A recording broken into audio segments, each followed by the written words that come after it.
Student, आज हम पढ़ेंगे कक्षा 9वीं की हिंदी में है पाठ 5.2। उसमें दिया है मेघालय का एक गांव। मेघालय के बारे में आप लोग सुने होंगे। वहाँ एक गांव है, गांव का नाम है माय ली नोंग नामक गांव है ना, उसके बारे में हम पढ़ेंगे।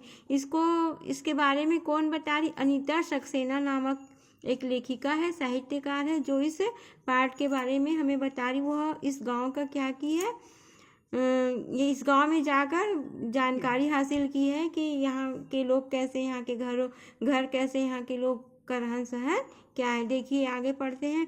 अनीता सक्सेना का जन्म 7 नवंबर सन 1956 ईस्वी को ग्वालियर मध्य प्रदेश में हुआ। वे कला व साहित्य के क्षेत्र से जुड़ी हुई है। वर्तमान में भोपाल में रहती है। उन्हें राज्यपाल द्वारा मध्य प्रदेश की स्टार यूनिसेफ वॉलंटियर पुरस्कार से सम्मानित किया गया है।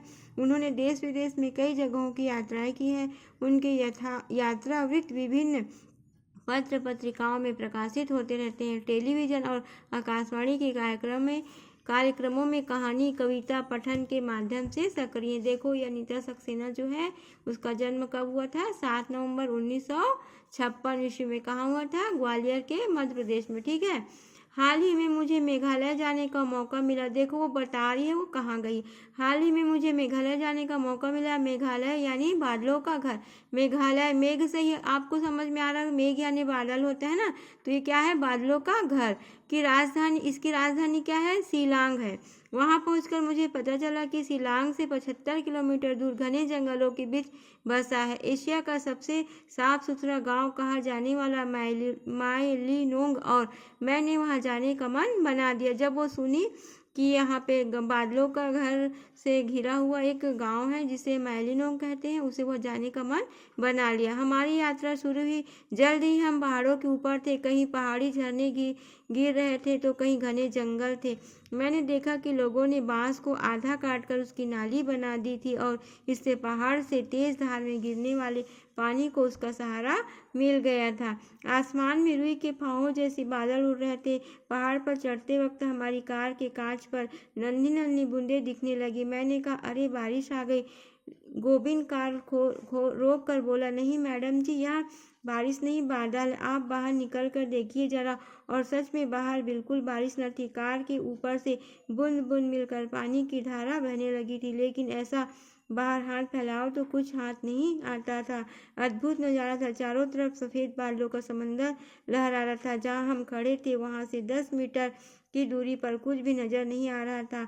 सड़क से गुजरती सारी गाड़ियों ने अपनी इमरजेंसी लाइट जलाई हुई थी। सामने से भी गाड़ियां आ रही थी, सभी बहुत ही धीमी और एक के पीछे एक चल रही थी ताकि कोई दुर्घटना न घट जाए। पहाड़ी रास्ता था। एक तरफ हजारों मीटर गहरी खाई थी, दूसरी तरफ पहाड़ था।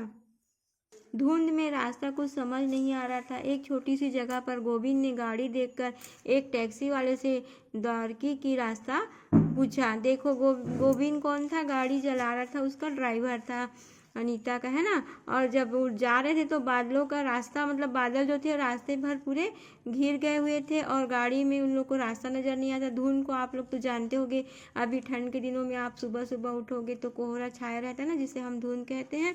उसी तरह बहुत धुंध छाया हुआ था और उन्हें सब लोग गाड़ी की लाइट को चालू किए थे और रास्ता जो था साफ दिखाई नहीं दे रहा था। द्वारकी मुख्य सड़क पर बसा एक छोटा सा शहर है। टैक्सी वाला बोला, मैं वहीं जा रहा हूँ, मेरे पीछे पीछे चले आओ। सारी बातचीत गोविंद के माध्यम से असमी में ही हो रही थी। हिंदी यहाँ कम ही बोलते। देखो वहाँ की भाषा क्या थी? असमी थी। और उस भाषा में गोविंद जो था वो टैक्सी ड्राइवर से बात कर रहा था। हिंदी यहाँ के लोग बहुत कम ही बोलते। धुंध में हम उसके पीछे पीछे चल दिए। देखो वो उनके पीछे पीछे जा रहे थे। आगे जाकर पोनटोंग नाम की एक जगह आई जहाँ से एक रास्ता द्वारकी जा रहा था और दूसरा मायलिनोंग। वहाँ उसे सुमो के ड्राइवर ने गाड़ी रोकी और कांच खोलकर इशारा किया, इस तरह चले जाइए। और हमारी गाड़ी वहाँ से 18 किमी दूर मायलिनोंग की तरफ बढ़ गई। देखो ये पाठ में इस गांव के बारे में दिया हुआ है। आप लोग इस पाठ को अच्छे से पढ़ लेंगे। आगे की कहानी मैं आप लोग को नहीं बता रही हूँ, ठीक है।